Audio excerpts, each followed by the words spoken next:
যখন এই জগতে মানুষের নাম নিশানাও ছিল না, না কোনো শব্দের প্রতিধ্বনি হতো, না কোনো নড়াচড়া চোখে পড়তো, না কোনো পশু পাখি, শুধু নিস্তব্ধতার রাজত্ব। ঠিক তখনই একদিন আল্লাহ রব্বুল আলামিন তার সকল ফেরেশতাকে আহ্বান করলেন এবং বললেন, হে আমার ফেরেশতাগণ, তোমরা আমার আরশের আজমিরের নিকটে একত্রিত হয়ে যাও। আল্লাহর নির্দেশ পাওয়া মাত্রই অসংখ্য ফেরেশতারা আলোর রেখার মতো ঝলমল করতে করতে এক স্থানে সমবেত হলেন। সবাই আদবের সঙ্গে দাঁড়িয়ে গেলেন দৃষ্টি নত করে। এরপর আল্লাহ তাআলা ইরশাদ করলেন, আমি পৃথিবীতে আমার একজন প্রতিনিধি পাঠাতে চাই। একথা শুনে ফেরেশতাদের মাঝে হালকা আন্দোলন সৃষ্টি হলো।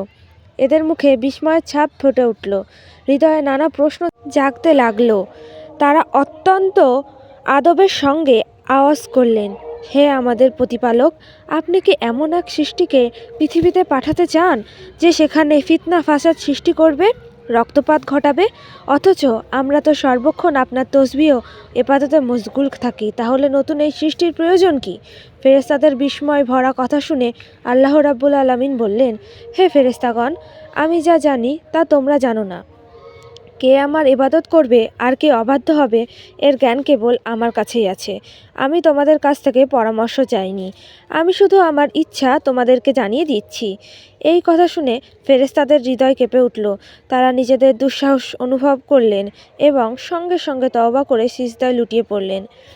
সবাই ক্ষমা প্রার্থনা করলেন আর আল্লাহ তাদের তওবা কবুল করে নিলেন। এরপর আল্লাহ তাআলা তার চারজন মহান ফেরেশতা হযরত জিবরাইল আলাইহিস সালাম, হযরত মিকাইল আলাইহিওয়াসাল্লাম, হযরত ইসরাফিল আলাইহিওয়াসাল্লাম ও হযরত আজরাইল আলাইহিওয়াসাল্লামকে ডেকে পাঠালেন। চার ফেরেশতা আদবের সঙ্গে উপস্থিত হলেন। সর্বপ্রথম আল্লাহ জিবরাইল আলাইহিওয়াসাল্লামকে আদেশ দিলেন, হে জিবরাইল, তুমি পৃথিবীতে যাও এবং সেখান থেকে এক মুঠো মাটি নিয়ে এসো, যার দ্বারা আমি আমার খলিফাকে সৃষ্টি করব। জিবরাইল আলাইহিসসালাম পৃথিবীতে অবতরণ করলেন। মাটি ব্যথায় কাঁদতে লাগলো। সে কাতর কণ্ঠে বলল, হে জিবরাইল, আমাকে কোথায় নিয়ে যাচ্ছেন? জিবরাইল আলাইহিসসালাম বললেন, আমি তোমাকে আল্লাহর কাছে নিয়ে যাচ্ছি। সেখান থেকে এমন এক সৃষ্টির জন্ম নেবে যে পৃথিবীতে তার প্রতিনিধি হবে। একথা শুনে মাটি আরও জোরে জোরে কাঁদতে লাগলো। সে বলল, আমাকে নিয়ে যাবেন না। আমার থেকে যে মানুষ সৃষ্টি হবে তারা আল্লাহর নাফরমানি করবে। যখন আল্লাহর আযাব নেমে আসবে তখন আমিও তো তার অংশ হব। তার গজব সহ্য করার শক্তি আমার নেই। আমার পক্ষ থেকে আল্লাহর কাছ থেকে ক্ষমা চেয়ে নেবেন। মাটির এই বেদনাফাড়া ফরিয়াদ শুনে জিবরাইল আলাইহিসসালাম হৃদয় নরম হয়ে গেল এবং তিনি খালি হাতেই ফিরে গেলেন। আল্লাহর সামনে গিয়ে তিনি সব কথা বর্ণনা করলেন। এরপর আল্লাহ মিকাইল আলাইহিসসালামকে পাঠালেন। তিনি পৃথিবীতে অবতরণ করলেন, কিন্তু মাটি একই বেদনা ভরা কথা পুনরাবৃত্তি করল আর মিকাইল আলাইহিসসালাম খালি হাতেই ফিরে গেলেন। তৃতীয়বারের ইসরাফিল আলাইহিসসালামকে পাঠানো হলো, কিন্তু মাটির আকুল আবেদন শুনে তার হৃদয়ও ভারী হয়ে উঠল এবং তিনিও মাটি না তুলে ফিরে এলেন। এভাবেই তিনজন ফেরেশতাই খালি হাতে ফিরে আসলেন। অবশেষে আল্লাহ রাব্বুল আলামিন আজরাইল আলাইহিসসালামকে পাঠালেন।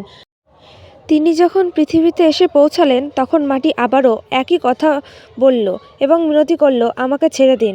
আজরাইল আলাইহিসসালাম তাকে উত্তরে বললেন, হে মাটি, আমি তোমার কথা মানতে পারছি না। আমাকে আমার রব আদেশ দিয়েছেন আর আমি তার আদেশ অমান্য করতে পারবো না। এই কথা বলে তিনি মাটি তুলে নিলেন এবং আল্লাহর দরবারে হাজির হলেন। আল্লাহ তাআলা আজরাইল আলাইহিসসালামের অনুগত্যে সন্তুষ্ট হয়ে বললেন, হে আজরাইল, যেহেতু তুমি আমার আদেশ পূর্ণ করেছ, তাই আমি তোমাকে মানুষের রূহ কবজ করার ক্ষমতা দিচ্ছি। তখন আজরাইল আলাইহিসসালাম বললেন, হে আল্লাহ, আমি মানুষের রূহ কবজ করলে তার স্বজনেরা আমাকে ঘৃণার নজরে দেখবে। তখন আল্লাহ তাকে আশ্বস্ত করে বললেন, না, তারা দেখবে না। আমি সবার মৃত্যুর জন্য ভিন্ন ভিন্ন কারণ সৃষ্টি করে দেব। কারোর মৃত্যু হবে দুর্ঘটনায়, কারোর হবে বার্ধক্যের জন্য, আবার কারোর মৃত্যু হবে অসুস্থতায়। এই বলে আজরাইল আলাইহিসসালাম সেখান থেকে চলে গেলেন এবং আল্লাহ তাআলা অন্য ফেরেশতাদেরকে বললেন, সেই মাটিটি নিয়ে গিয়ে কাবা শরীফের ওপর এক পাহাড়ে রেখে দিতে। অনবরত বৃষ্টি এবং সূর্যের তাপে সেই মাটির থেকে প্রস্তুত হলো আদম সাল্লাল্লাহু আলাইহি সাল্লামের দেহ। তারপর আল্লাহ আদেশ দিলেন তাকে জান্নাতে নিয়ে যাওয়া হোক। ফেরেশতারা হযরত আদম আলাইহিসসালামের দেহ তুলে জান্নাতে নিয়ে গেলেন, যেখানে তিনি রূহ ছাড়া দীর্ঘ সময় পড়ে রইলেন। এই সময় ফেরেশতারা প্রায় সেই দেহের দিকে তাকিয়ে বলতেন, এই হবেন আল্লাহর প্রতিনিধি। কিন্তু ফেরেশতাদের নেতা আজাজিল, যিনি তখনও শয়তান হননি, প্রতিবারই কটাক্ষ করত, বিদ্রূপ করত। কোনো ফেরেশতারাই তাকে কিছু বলার সাহস হতো না। একদিন আল্লাহ আবার তার 4 মহান ফেরেশতাকে ডেকে বললেন, হে ফেরেশতাগণ, আরশে আজিমে যাও এবং আদমের রূহ নিয়ে এসো। 4 ফেরেশতারা রওনা হলেন এবং মূল্যবান রত্নে সজ্জিত এক পাত্রে রূহ নিয়ে ফিরে এলেন। জান্নাতে নূরের আলো ছড়িয়ে পড়ল। সমস্ত ফেরেশতারা আনন্দে উৎফল হয়ে উঠলেন, কিন্তু আজাজিলের হৃদয়ে অহংকারের আগুন জ্বলে উঠল। এরপর আল্লাহর আদেশে, হে আদম, রূহ তোমার দেহে প্রবেশ করুক।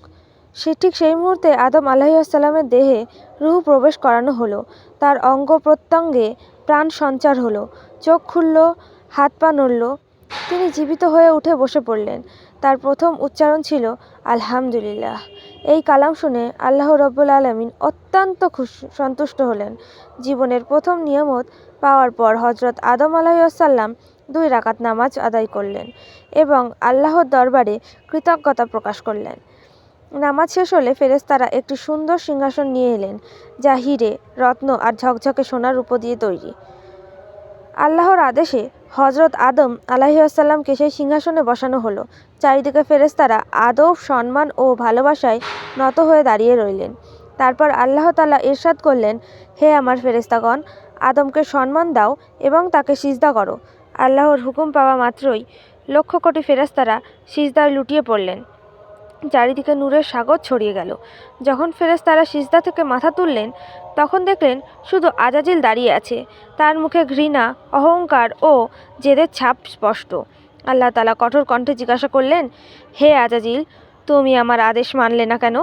আজাজিল অহংকার ভরা কণ্ঠে উত্তর দিল, আপনি আদমকে মাটি দিয়ে সৃষ্টি করেছেন আর আমাকে আগুন দিয়ে। আগুনের স্বভাব উপরে ওঠা আর মাটির স্বভাব নিচে নামা। তাই সিজদা করার যোগ্য যদি কেউ হয় তবে সে আদমেরই উচিত আমাকে সিজদা করা। আমি কেন তাকে সিজদা করব? এই কথা আল্লাহ রাব্বুল আমিনের গজবকে আরও উস্কে দিল। আল্লাহ বললেন, হে নাফরমান, আমার দরবার থেকে বেরিয়ে যা। তুই আমার আদেশের অবমাননা করেছিস। তোর অভিশপ্ত এবং চিরদিনের জন্য ধিক্কৃতদের অন্তর্ভুক্ত করা হোক। সেই মুহূর্ত থেকেই যে ফেরেশতা ছিল সর্দার, সে পতিত হয়ে ইবলিস শয়তানে পরিচিত হলো। জান্নাত থেকে বের করে দেওয়া হলে শয়তান কাঁদতে লাগলো এবং বলল, হে আল্লাহ, আমি এত দীর্ঘ সময় তোমার ইবাদত করেছি, তোমার বান্দাদের শিক্ষা দিয়েছি, তোমার পথে খিদমত করেছি। আজও আমি তোমার রহমতের প্রত্যাশী। আমার একটি দোয়া কবুল করো। আল্লাহ তাআলা জিজ্ঞাসা করলেন, তুমি কি চাও? শয়তান বলল, হে মালিক, আমাকে কিয়ামত পর্যন্ত জীবন দান করুন। আল্লাহ তাআলা ইরশাদ করলেন, তোমাকে কিয়ামত পর্যন্ত সময় দেওয়া হলো। এরপর শয়তান বলল, আমাকে এই শক্তিও দিন যাতে আমি আদমের বংশধরদের দেহে চলাচল করতে পারি, তাদের শিরা উপশিরায় পৌঁছাতে পারি। আল্লাহ বললেন, এই শক্তিও তোমাকে আমি দেওয়া হলো।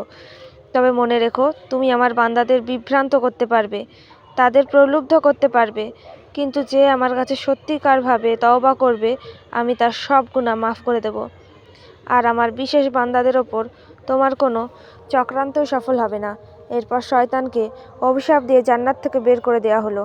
এরপর আল্লাহর আদেশে আদম আলাইহিসসালামের সিংহাসন জান্নাতুল ফেরদৌসে নিয়ে যাওয়া হলো। তাকে পূর্ণ স্বাধীনতা দেওয়া হলো। তিনি জান্নাতের নিয়ামত উপভোগ করবেন, খাবেন, পান করবেন, ঘুরে বেড়াবেন ও বিশ্রাম নেবেন। কিন্তু আদম আলাইহিসসালামের হৃদয়ে এক অদ্ভুত শূন্যতা ছিল। তিনি একা বসে ইবাদতে মগ্ন থাকতেন। তার মুখে স্পষ্ট বিষণ্ণতার ছাপ দেখা যেত। আল্লাহ তাআলা আদমের এই অবস্থা জানতেন, তাই তিনি জিবরাইল আলাইহিসসালামকে পাঠালেন। জিবরাইল আলাইহিসসালাম এসে মুচকি হেসে জিজ্ঞাসা করলেন, হে আদম, জান্নাত আপনাকে কেমন লাগছে? আদম আলাইহিসসালাম বললেন, জান্নাত খুবই সুন্দর। চারিদিকে শান্তি, নিয়ামত আর নূর সবই আছে, কিন্তু হৃদয়ে এক অদ্ভুত অভাব অনুভব করি, যা আমি বুঝতে পারছি না। জিবরাইল আলাইহিসসালাম বললেন, হে আদম, আমি বুঝতে পারছি আল্লাহ আমাকে এই উদ্দেশ্যেই পাঠিয়েছেন। শীঘ্রই আপনার এই শূন্যতা পূরণ করা হবে। এই বলে জিবরাইল আলাইহিসসালাম পরদিন ফজরের আগে, যখন আদম আলাইহিসসালাম হালকা ঘুমিয়েছিলেন, তখন আল্লাহর আদেশে জিবরাইল আলাইহিসসালাম তার কাছে এলেন। তিনি আদমের বাম পাশের একটি পাঁজরের হাড় বের করলেন, তাতে চামড়া ও মাংস পরালেন, নুরানি শ্বাস ফুঁকলেন এভাবেই এক নতুন সৃষ্টির সূচনা হলো। সেই হাড় নূরে ভরে গেল এবং অল্প সময়ের মধ্যেই এক সুন্দর পবিত্র নারীর রূপ নিল, যার মুখ চাদরের চেয়েও উজ্জ্বল। তাকে দেখে মনে হতো জান্নাতের সব আলো যেন তার থেকেই বিচ্ছুরিত হচ্ছে। জিবরাইল আলাইহিসসালাম মুচকি এসে আদবের সঙ্গে বললেন, হে আদম, উঠুন। আদম আলাইহিসসালাম জেগে উঠলেন। সেই নূরানী সত্তাকে দেখে তিনি বিস্ময়ে অভিভূত হয়ে গেলেন। তার চোখে দয়া, প্রশান্তি ও ভালোবাসার ঝিলিক ফুটে উঠল। তাকে দেখা মাত্রই আদমের হৃদয়ে এমন এক শান্তি নেমে এলো যা তিনি আগে কখনোই অনুভব করেননি। জিবরাইল আলাইহিসসালাম বললেন, হে আদম, এই হলেন আপনার সহধর্মিণী বিবি হাওয়া আলাইহিস সালাম। এই কথা শুনে আদমের মুখে হাসি ফুটে উঠল, তার হৃদয়ের শূন্যতা মুহূর্তেই দূর হয়ে গেল। তাফসীর বর্ণিত আছে, পৃথিবীর সব নারীর মধ্যে সবচেয়ে বেশি সৌন্দর্য বিবি হাওয়াকে দান করা হয়েছিল। আদম আলাইহিসসালাম দীর্ঘক্ষণ তাকে দেখতে থাকলেন এবং অন্তরে অন্তরে আল্লাহর শুকর আদায় করতে লাগলেন। ধীরে ধীরে তিনি তার দিকে এগিয়ে যেতে চাইলেন, কিন্তু জিবরাইল আলাইহিসসালাম তাকে থামিয়ে বললেন, হে আদম, নিকাহ ছাড়া আপনার তার কাছে যাওয়া বৈধ নয়। আগে আল্লাহ তাআলার কাছে নিকাহের দোয়া করুন। আদম মাথা নত করলেন এবং বিবি হাওয়ার সঙ্গে নিকাহের জন্য আল্লাহর কাছে দোয়া করলেন। আল্লাহ তার দোয়া কবুল করলেন এবং বললেন, হে আদম, আমি তোমার ও হাওয়ার নিকাহ সম্পূর্ণ করে দিলাম। এখন তুমি তোমার স্ত্রীর মোহর আদায় করো। আদম আলাইহিসসালাম জিজ্ঞাসা করলেন, হে রব, মোহর কি হবে? আল্লাহ রাব্বুল আলামিন বললেন, মোহর হলো তুমি আমার প্রিয় হাবিব হজরত মুহাম্মদ সাল্লাল্লাহু আলাইহি ওয়াসাল্লামের ওপর কয়েকবার দরুদ পাঠ করবে। একথা শুনে হজরত আদম আলাইহিসসালামের হৃদয়ে ভালোবাসায় পরিপূর্ণ হয়ে উঠল। তিনি সম্পূর্ণ মনোযোগ দিয়ে হুজুর সাল্লাল্লাহু আলাইহি ওয়াসাল্লামের ওপর দরুদ পাঠ করলেন, আর সেই সঙ্গে মানবজাতির প্রথম নিকাহ সম্পূর্ণ হলো। পবিত্রতা, ভালোবাসা, রুহানিয়াত পূর্ণ, এটাই ছিল মানুষের প্রথম সম্পর্ক। এরপর আল্লাহ তাআলা আদম ও হাওয়া আলাইহিসসালামকে জান্নাতের সমস্ত নিয়ামত ব্যবহার করার অনুমতি দিলেন এবং বললেন, হে আদম, হে হাওয়া, জান্নাতের সব নিয়ামত তোমাদের জন্য। তোমরা যা ইচ্ছা খাও, পান করো, কিন্তু এই একটি গাছের কাছে যেও না এবং এর ফল কখনোই খেও না। বলা হয়ে থাকে সেই গাছটি ছিল গন্ধবের। আদম হাওয়া আলাইহিসসালাম জান্নাতের শান্তি ও আনন্দের সঙ্গে বসবাস করতে লাগলেন, কিন্তু অন্যদিকে শয়তান তাদের ধ্বংসের ষড়যন্ত্র করতে শুরু করলো। সে বাইরে বসে প্রতিটি মুহূর্ত এই পরিকল্পনাই করত কিভাবে আদম ও হাওয়াকে পথভ্রষ্ট করা যায়। জান্নাত থেকে বিতাড়িত হওয়ার পর শয়তানের সবচেয়ে ভয়ঙ্কর চক্রান্ত শুরু হলো। সে বাইরে বসে সারাক্ষণ ভাবতে লাগলো কিভাবে আদম ও হাওয়াকে ধোঁকায় ফেলে আল্লাহর নাফরমানি করানো যায়। জান্নাতের কাছে পৌঁছানোর জন্য সে নিজের পুরনো জ্ঞান, দোয়া ও অজিফাগুলো স্মরণ করলো। অনেক চেষ্টার পর সে জান্নাতের সীমানার কাছাকাছি পৌঁছে গেল। সেখানে সে দেখল একটি সুন্দর ময়ূর দেওয়ালের ওপর বসে আছে। ময়ূর শয়তানকে দেখে জিজ্ঞাসা করলো, তুমি কে? শয়তান মিথ্যা বলল, আমি একজন ফেরেশতা, জান্নাতে প্রবেশ করতে চাই। ময়ূর উত্তর দিল, হজরত আদম আলাইহিসসালাম যেখানে উপস্থিত আছেন তার থাকতে অন্য কাউকে ভেতরে ঢোকার অনুমতি নেই। শয়তান নরম কণ্ঠে বলল, আমার ওপর দয়া করো, যদি তুমি আমাকে সাহায্য করো তবে আমি তোমাকে এমন দোয়া শিখিয়ে দেব যার ফলে তুমি কখনোই বুড়ো হবে না, কখনোই মরবে না এবং চিরকাল জান্নাতে থাকবে। লালাচে পড়ে ময়ূর রাজি হয়ে গেল।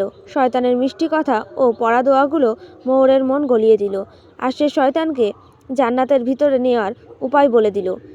সেখানে একটি বড় সাপ পাহারায় ছিল। ময়ূর সব কথা সাপকে জানালো। সাপ শয়তানকে জিজ্ঞাসা করলো, তুমি কে এবং কেন ভিতরে যেতে চাও?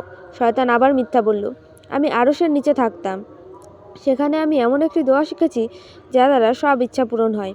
যদি তুমি আমাকে ভিতরে নিয়ে যাও তবে সেই দোয়া তোমাকে শিখিয়ে দেব।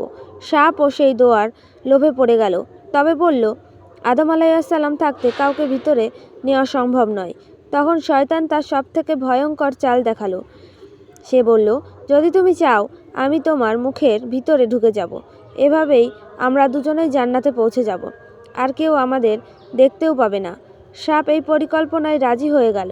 সে মুখ খুলল আর শয়তান তার ভিতরে প্রবেশ করল। এরপর সাপ জান্নাতের মনোরম পরিবেশের মধ্যে দিয়ে এগিয়ে বিবি হাওয়া আলাইহিসসালামের কাছে পৌঁছে গেল। সেখানে পৌঁছানো মাত্রই শয়তান জোরে জোরে কাঁদতে ও হেঁচকি তুলতে লাগলো। তার কান্না এতটাই বেদনাময় ছিল যে হুর ও গিলমানরাও জড়ো হয়ে গেল। বিবি হাওয়া বিস্ময়ে জিজ্ঞাসা করলেন, হে অপরিচিত, তুমি কেন কাঁদছো? শয়তান নিষ্পাপের অভিনয় করে বলল, আমি তোমাদের পরিণতির কথা ভেবে কাঁদছি। বিবি হাওয়া আলাইহিসসালাম ভয় পেয়ে গেলেন। আমাদের পরিণতি কি হবে? শয়তান বলল, আল্লাহ তাআলা খুব শীঘ্রই তোমাদের দুজনকে জান্নাত থেকে বের করে পৃথিবীতে পাঠিয়ে দেবেন। আমি এই কথা আরশে লেখা দেখেছি। বিবি হাওয়ার মুখে উদ্বেগ নেমে এলো। তিনি জিজ্ঞাসা করলেন, তোমার কথা সত্য? আমি কিভাবে বিশ্বাস করব? শয়তান সঙ্গে সঙ্গে বলল, আমি যদি মিথ্যা বলি তবে আল্লাহ ও আল্লাহর ফেরেশতাদের নালত আমার ওপর পড়ুক। তার মিথ্যা শপথে হাওয়ার মন গলে গেল। এরপর কাপা কণ্ঠে তিনি জিজ্ঞাসা করলেন, যদি আমাদের পৃথিবীতে পাঠানো হয় তবে কি এর থেকে বাঁচার কোনো উপায় আছে? শয়তান চতুরতার সঙ্গে আঙুল তুলে গাছটির দিকে ইশারা করল। দেখো, যে গাছটির কাছে যেতে তোমাদের নিষেধ করা হয়েছিল, যদি তোমরা তার ফল খাও তবে তোমরা চিরকালের জন্য জান্নাতে থাকবে, কখনোই তোমাদের বের করে দেওয়া হবে না। বিবি হাওয়া গভীর চিন্তায় পড়ে গেলেন। এক মুহূর্তের জন্য তার মনে হলো হয়তো এটাই উপায়। তারপর ধীরে ধীরে তিনি সেই গাছের কাছে গেলেন, একটি ফল তুললেন, কিছুক্ষণ তাকিয়ে রইলেন এবং অবশেষে আরেকটি খেয়ে নিলেন। যেই তিনি ফল খেলেন, খাওয়া মাত্রই জান্নাতের বাতাস থমকে গেল। হাওয়া সেই ফলের অর্ধেক অংশ নিয়ে আদম আলাইহিসসালামের কাছে গেলেন এবং ভালোবাসা ভরে বললেন, হে আদম, আপনিও এটি খান। আদম আলাইহিসসালাম তার কথা মেনে ফল খেয়ে নিলেন। ঠিক সেই মুহূর্তেই তাদের দেহ থেকে নুরানি পোশাক সরে গেল, শরীরের সুগন্ধি সুবাস মিলিয়ে গেল। লজ্জা, ভয় ও অনুশোচনার ছায়া তাদের চোখে ভেসে উঠল। দুজনাই নিজেদের বড় ভুল বুঝতে পারলেন। আল্লাহ রাব্বুল আলামিন তাদের এই কাজ পছন্দ করলেন না। ফেরেশতাদের আদেশ দেওয়া হলো, যাও, আদম ও হাওয়াকে জান্নাত থেকে নামিয়ে দাও এবং পৃথিবীতে পাঠিয়ে দাও। হুকুম পাওয়া মাত্রই জিবরাইল আলাইহিসসালাম ও অন্যান্য ফেরেশতারা এসে আদম ও হাওয়াকে জান্নাত থেকে বের করে নিচে নামিয়ে দিলেন। জান্নাতের পরিবেশে গভীর নীরবতা নেমে এলো। প্রথম পুরুষ ও প্রথম নারী তখন পৃথিবীর পথে যাত্রা করলেন। এখান থেকেই মানুষের কাহিনী শুরু হয়। এমন এক কাহিনী যেখানে আছে পরীক্ষা, তওবা, রহমত ও ভালোবাসা। যখন আদম ও হাওয়া পৃথিবীতে অবতরণ করলেন, তখন তাদের দুজনকে একে অপরের থেকে বিচ্ছিন্ন করে দেওয়া হলো। আদম সন্দর নামক পাহাড় অবস্থান করলেন আর হাওয়া জেদ্দা অঞ্চলে। দুজনেই আল্লাহর নাফরমানির বেদনায় কাঁদতে কাঁদতে ইবাদত ও তওবা করতে লাগলেন। বহু বছর ধরে তারা নিজেদের গুনাহের জন্য অনুশোচনায় ভুগলেন। অবশেষে একদিন আল্লাহ তাআলা তাদের তওবা কবুল করলেন এবং বললেন, হে আদম, হে হাওয়া, আমি তোমাদের রক্ষা করে দিলাম, আমি তোমাদের ক্ষমা করে দিলাম। এখন তোমরা দুজন একে অপরের সঙ্গে মিলিত হও। আল্লাহর আদেশে তারা দুজন এক জায়গায় এসে মিলিত হলেন। সেই সাক্ষাৎ এতটাই পবিত্র ও রুহানিয়াতপূর্ণ ছিল যে সেখান থেকেই মানবজাতির নতুন সূচনা হলো। কিছু সময় পর তাদের সন্তানরা জন্ম নিতে লাগলো। পৃথিবীতে জীবন ছড়িয়ে পড়ল। ভালোবাসা ও রহমতের ধারা প্রবাহিত হতে থাকলো। এভাবেই মানবজাতির প্রথম অধ্যায় শুরু হলো। এক এমন যাত্রা যেখানে ছিল ভুল, ছিল তওবা আর ছিল অসীম রহমত। আল্লাহ তাআলা প্রমাণ করে দিলেন যে বান্দা অন্তর থেকে সত্যিকারভাবে তওবা করে, তার জন্য রহমতের দরজা সবসময় খোলা থাকে। এই সৃষ্টির প্রয়োজন কি ফেরেশতাদের? এই প্রশ্নের উত্তরে মহান আল্লাহ বললেন, হে ফেরেশতাগণ, আমি যা জানি তা তোমরা জানো না।